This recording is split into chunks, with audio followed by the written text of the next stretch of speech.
बिस्मिल्लाहिर्रहमानिर्रहीम, अस्सलाम वालेकुम नाज़रीन, आप यूट्यूब चैनल देख रहे हैं। मैं इमरान खान हूँ। सबसे पहले बात शुरू कर लेते हैं आज अलीमा खानम के बयान से। और अलीमा खानम ने ये लास्ट टाइम बयान दिया इमरान खान साहब के हवाले से और बड़ा जज्बाती बयान है उनका। लेकिन इमरान खान साहब का केस चल रहा है अदालत में।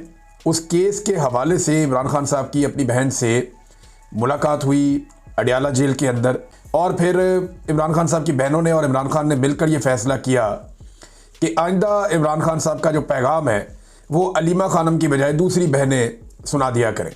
ये खबर पहले भी बाहर आई थी, मेरे इमरान खान साहब की फैमिली ने इसके ऊपर रिएक्ट किया था। अब फाइनली जब इन्होंने जाके जेल के अंदर डिस्कशन की तो ये तय पा गया। इसकी वजह क्या है?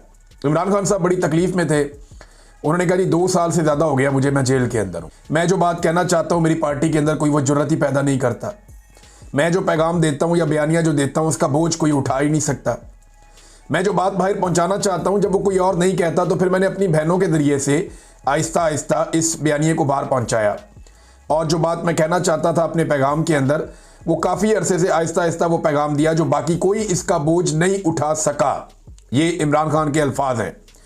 उन्होंने कहा कि जब कोई बोझ नहीं उठा सका तो मैंने ये पैगाम अपनी बहन को दिया कि वो बाहर जाकर मीडिया को दे, और इसी वजह से मेरी बहन के खिलाफ मुहिम चलाई जा रही है। इमरान खान ने यह भी कहा कि ये पार्टी 30 साल से है। आज तक मेरी बहनों की कोई दिलचस्पी पार्टी के अंदर नहीं थी और ना किसी ओहदे लेने और ना किसी फैसले में शरीक होने की उन्होंने कभी कोशिश की। तो इस किस्म की बात नहीं होनी चाहिए थी जो मेरी बहनों के बारे में की गई। यानी बहुत सारे लोग अब करते हैं ना, देखें शेर अफजल मरवत ने, गंडापुर ने और कुछ और लोग हैं। ये एक्चुअली गंडापुर की सारी पार्टी के करीबी लोग हैं। पहले गंडापुर शेर अफजल मरवत से बहुत नफरत करते थे, लेकिन अभी अगर आप देखें तो शेर अफजल मरवत और गंडापुर के बीच में से हवा भी नहीं गुजर सकती। बड़ी करीबी ताल्लुकात हैं, अल्लाह ताला ये दोस्ती सलामत रखे। अब उसमें जो है वो मरवत साहब हों या दीगर लोग हों या गंडापुर के नज़दीक जो लोग भी हैं वो सारे इस वक्त अलीमा खानम के ऊपर कीचड़ उछालते हैं। तो इस पर इमरान खान साहब को तकलीफ हुई।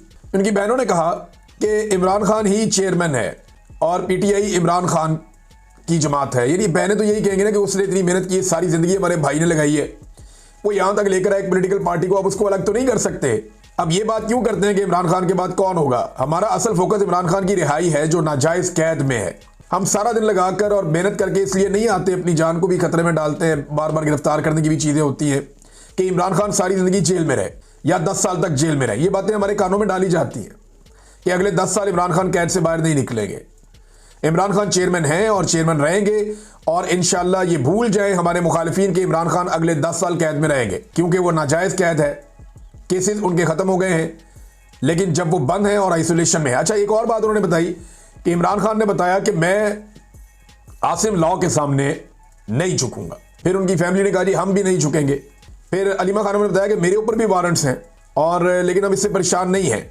अगर वो गिरफ्तार कर भी लें तो हमें कोई परवाह नहीं है, क्योंकि हम पहले भी गिरफ्तार हो चुके हैं। इमरान खान ने कहा कि यह भी जाकर कह देना कि हम पूरी जिद्दोजहद करेंगे और जो भी हो जाए हम इमरान खान की रिहाई के लिए खड़े रहेंगे। वो हमारा इकलौता भाई है।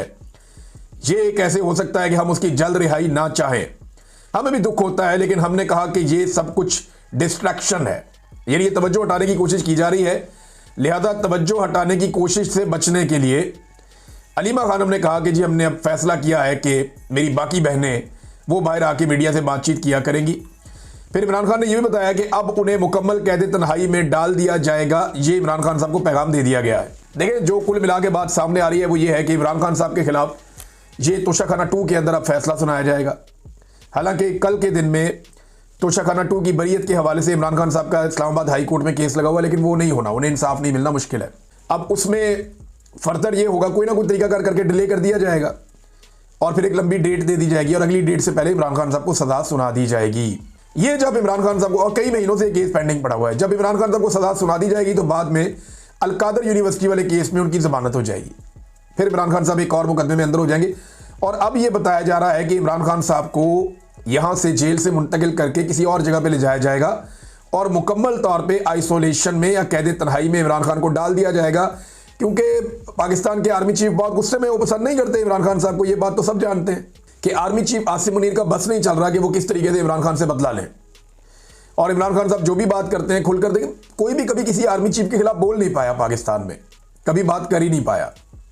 ये बहुत ताकतवर लोग होते हैं, ये पूरी फौज इनके साथ होती है, हथियार होते हैं, बहुत सारे लोग होते हैं, एजेंसियां कंट्रोल करते हैं, तो पूरे निज़ाम को ये काबू करते हैं, सियासतदानों को भी, अदालत को भी।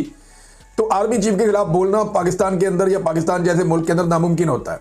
अब इमरान खान ने ये काम किया है तो आर्मी चीफ को गुस्सा तो आएगा और वो बदला भी लेंगे, और वो बदला आपको बार बार दिखाई भी देता है। बहरहाल ये इमरान खान साहब ने बताया कि मुझे आइसोलेट कर दिया जाएगा। बाकी जो इमरान खान साहब का डिटेल पैगाम है वो उनके सोशल मीडिया की जानिब से जारी किया जाएगा। जब वो पैगाम आता है तो मैं आपके साथ शेयर करूंगा। एक और बड़ी खबर है, और ये खबर है आज़ाद कश्मीर के हवाले से।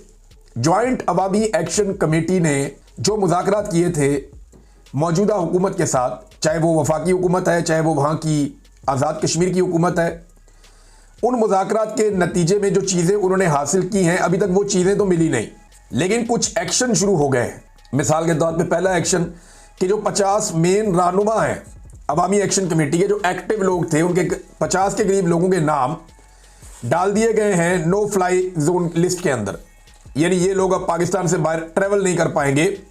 एयरपोर्ट से किसी जहाज में बैठ के चाहे उम्रा करना है, चाहे इन्होंने हज पे जाना है, चाहे इन्होंने बाहर किसी और मुल्क में जाना है, ये लोग अब पाकिस्तान से बाहर ट्रेवल नहीं कर पाएंगे। इनके नाम एजेंसियों ने डलवा दिए हैं वजारत दाखिला के जरिए से नो फ्लाई लिस्ट के अंदर। तो अब ये लोग जो है वो ट्रेवल नहीं कर पाएंगे। पहला कदम तो ये उठाया गया, लेकिन हैरत की बात है कि इनमें से कोई भी बाहर जाना भी नहीं चाहता। मेरी जब इन लोगों से बात होती है वो कहते हैं जी हम बाहर जा ही नहीं सकते, हमारे पास इतने पैसे ही नहीं है। यानी एक की किताबों की दुकान है, उसका सीजन लगता ही तब है जब बच्चों के स्कूल खुलते हैं, नई क्लासेस आती हैं। एक जो है वो तारों का काम करता है, जो इंटरनेट की तारें होती हैं वो ये डालता है। ये लीडर है, मैं आपको बता रहा हूँ। एक और जो है उसकी कोई और बेकरी है। यानी ये सारे दुकानदार हैं, ताजिर है, कोई इधर मोहल्ले में, कोई उधर रहता है, कोई छोटा मोटा काम करता है। इस तरह के लोग हैं जो सारे लीडर है अवामी एक्शन कमेटी के। इनके पास पैसा होता तो ये बड़ा कारोबार करते, या मुल्क से बाहर जाने की इनकी हैसियत होती तो पहले चले जाते। आज़ाद कश्मीर में तो बड़ा ट्रेंड है बाहर जाने का। तो ये गरीब लोग हैं, अपने लोगों के साथ जुड़े, वो कहते हैं ना हमने बाहर जाना है और ना हमें बाहर जाने का कोई शौक है, हमारा फोकस सिर्फ अपने काम के ऊपर है। इन्होंने हमसे वादा किया हुआ है, और याद रखिएगा वादे में गारंटी मिलिट्री एस्टेब्लिशमेंट के उन अफसरान ने दी हुई है जो बीच में पड़े हुए थे, बाकायदा गारंटी है। तो 15 दिन के अंदर अगर ये चीजें हो जाती हैं तो ठीक है, अगर ये चीजें नहीं होती तो अवामी एक्शन कमेटी फिर उसके ऊपर एक एक्शन लेगी। अब तक के लिए इतना ही, अपना ख्याल रखिएगा, अपने चैनल का भी। अल्लाह।